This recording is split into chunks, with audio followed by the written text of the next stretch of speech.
This is how I lost 14 kilo in 14 weeks and how I was able to get to a sub 10% body fat physique, and everything that I did and how you can apply it to your own fat loss stage. Now I'm starting a diet again for a photo shoot prep, and I'll be applying these exact same techniques to get the result that I want. But here's everything that I did last time, everything I'll be applying this time, and everything that you need to do with your own diet to achieve the physique that you want. So first things first is we have to work out how much weight we have to lose within the time frame that we got. I personally knew I had 14 weeks to get ready for my last diet, so I had to reverse engineer it from there. I roughly guessed I had around 12 kilos to lose, so that put me at a 0.8 loss per week. That put me at a deficit of around 800 calories per day, and that would be majority from food, but also cardio and steps. So from here, I had to work out my TDEE, which is your total daily energy expenditure, which is basically just your maintenance calories. You can use online calculators to find out what your TDEE is. Then I had to minus 800 calories from that number. Once I had worked out my calories, I had to get my macro split. This is how I worked out my numbers. I used my body weight in kilos and times it by 2 in order to get my protein goal. So at the time I was weighing around 92 kilos, so I went for around 180 grams of protein. From there I had to get my fat goals. I go for around 50 grams. This helps with overall health and then also hormone production. And from there I had to get my carb goal, which was just made up of the remaining calories. So my calories to be in an 800 calorie deficit were 2,500. My macros were 180 grams of protein, 50 grams of fat, and 330 grams of carbs,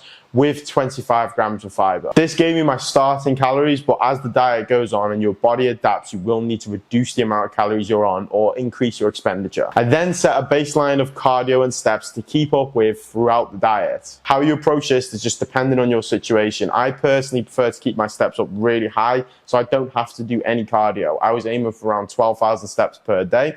What I would suggest for you is finding your average steps that you normally do on a week-to-week basis and then increasing these by 2,000 to increase your output initially. The goal is you have to at least maintain the same output throughout the whole diet. Now from there, it was a matter of picking the right food choices. High fiber, high volume, and high protein foods were my main priority. This is so I could feel as full as I possibly could throughout the diet. The food choices I were going for were oats, chicken breast, lean beef mince, eggs and egg whites, protein powder, Greek yogurt, potatoes, just to name a few. This is because they were high in volume, high in fiber, and high in protein, meaning that it's harder for your body to digest, in turn keeping you fuller for longer and making the diet a lot easier to stick to. And as weight would stall, I would decrease my carbohydrate goal. Not because carbs are bad, but we have to keep protein in a set place so we can maintain muscle mass. Fat's in a good place so we can retain hormone production, so carbohydrates are the easiest macro to remove. Then onto training, I followed an upper-lower split twice a week to ensure that each muscle group would get hit twice a week. And the main aim with my training was to maintain as much strength as I possibly could, as that means I'll be able to maintain as much muscle mass as I possibly can. And these will be the exact calculations and methods I'll be using going into my diet in the next couple of weeks. It might sound very complicated, but it's actually very easy. Know your calories, don't eat like a child,